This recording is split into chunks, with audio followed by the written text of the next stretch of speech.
Weather report. ರಾಜ್ಯದಲ್ಲಿ ನೈಋತ್ಯ ಮುಂಗಾರು ಮಳೆ ಕರಾವಳಿ ಭಾಗದಲ್ಲಿ ತನ್ನ ಆರ್ಭಟ ಮುಂದುವರೆಸಿದ್ದು, ಇತರ ಬಹುತೇಕ ಪ್ರದೇಶಗಳಲ್ಲಿ ಮಳೆಯ ತೀವ್ರತೆ ಕುಂಠಿತಗೊಂಡಿದೆ. ಕರಾವಳಿ ಜಿಲ್ಲೆಗಳು, ಮಲೆನಾಡು ಹಾಗೂ ಪಶ್ಚಿಮ ಘಟ್ಟದ ವ್ಯಾಪ್ತಿಯಲ್ಲಿ ಉತ್ತಮ ಮಳೆಯಾಗುತ್ತಿರುವಾಗ, ಉತ್ತರ ಕರ್ನಾಟಕ ಮತ್ತು ದಕ್ಷಿಣ ಒಳನಾಡಿನ ಅನೇಕ ಜಿಲ್ಲೆಗಳು ಹಗುರದಿಂದ ಸಾಧಾರಣ ಮಳೆಗೆ ಮಾತ್ರ ಸೀಮಿತವಾಗಿವೆ. ಇದರ ಪರಿಣಾಮವಾಗಿ ರೈತರು ನಿರೀಕ್ಷಿಸಿದಷ್ಟು ಮಳೆಯಾಗದೆ ಕೃಷಿ ಚಟುವಟಿಕೆಗಳ ಮೇಲೂ ಪರಿಣಾಮ ಬೀರುವ ಆತಂಕ ವ್ಯಕ್ತವಾಗಿದೆ. ಭಾರತೀಯ ಹವಾಮಾನ ಇಲಾಖೆ ಮುಂದಿನ 7 ದಿನಗಳ ಮಳೆ ಮುನ್ಸೂಚನೆಯನ್ನು ಪ್ರಕಟಿಸಿದ್ದು, ಜುಲೈ 5ರವರೆಗೆ ರಾಜ್ಯದ ಹಲವು ಜಿಲ್ಲೆಗಳಲ್ಲಿ ಭಾರಿ ಮಳೆಯಾಗುವ ಸಾಧ್ಯತೆ ಇದೆ ಎಂದು ತಿಳಿಸಿದೆ. ವಿಶೇಷವಾಗಿ ಕರಾವಳಿ ಜಿಲ್ಲೆಗಳಾದ ಉಡುಪಿ, ಉತ್ತರ ಕನ್ನಡ ಹಾಗೂ ದಕ್ಷಿಣ ಕನ್ನಡ ಜಿಲ್ಲೆಗಳಿಗೆ ಆರೆಂಜ್ ಅಲರ್ಟ್ ಘೋಷಣೆ ಮಾಡಲಾಗಿದ್ದು, ಭಾರಿಯಿಂದ ಅತಿ ಭಾರಿ ಮಳೆಯಾಗುವ ಮುನ್ಸೂಚನೆ ನೀಡಲಾಗಿದೆ. ಜೂನ್ 30ರಿಂದ ಜುಲೈ 5ರವರೆಗೆ ಕರಾವಳಿ ಭಾಗದಲ್ಲಿ ವ್ಯಾಪಕ ಮಳೆಯಾಗುವ ಸಾಧ್ಯತೆ ಇದೆ. ಉತ್ತರ ಕನ್ನಡ, ಉಡುಪಿ, ದಕ್ಷಿಣ ಕನ್ನಡ ಜಿಲ್ಲೆಗಳಲ್ಲಿ ಅತಿ ಭಾರಿ ಮಳೆಯ ನಿರೀಕ್ಷೆ ಇರೋದ್ರಿಂದ ಈ ಜಿಲ್ಲೆಗಳಿಗೆ ನಿರಂತರ ಆರೆಂಜ್ ಎಚ್ಚರಿಕೆ ಜಾರಿಯಲ್ಲಿದೆ. ಇದೇ ಅವಧಿಯಲ್ಲಿ ಚಿಕ್ಕಮಗಳೂರು, ಶಿವಮೊಗ್ಗ, ಕೊಡಗು, ಹಾಸನ, ಬೆಳಗಾವಿ ಹಾಗೂ ಧಾರವಾಡ ಜಿಲ್ಲೆಗಳಲ್ಲೂ ಭಾರಿ ಮಳೆಯಾಗುವ ಸಾಧ್ಯತೆ ಇದ್ದು,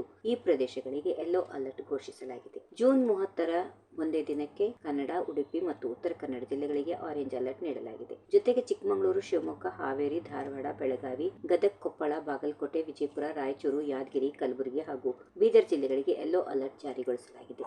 ಮತ್ತೊಂದು ಕಡೆ ಜೂನ್ ತಿಂಗಳ ಮಳೆ ಪ್ರಮಾಣದ ಅಂಕಿಅಂಶಗಳು ರಾಜ್ಯದ ಆತಂಕಕಾರಿ ಚಿತ್ರಣವನ್ನು ಹೊರಹಾಕಿವೆ.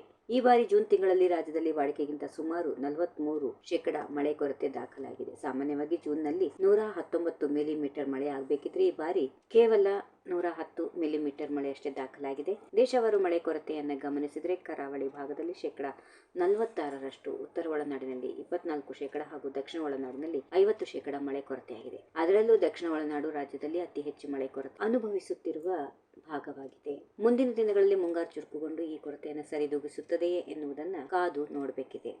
ಈ ವಿಡಿಯೋ ನಿಮಗೆ ಇಷ್ಟವಾದಲ್ಲಿ ಲೈಕ್ ಮಾಡಿ, ಶೇರ್ ಮಾಡಿ, ಸಬ್ಸ್ಕ್ರೈಬ್ ಮಾಡಿ.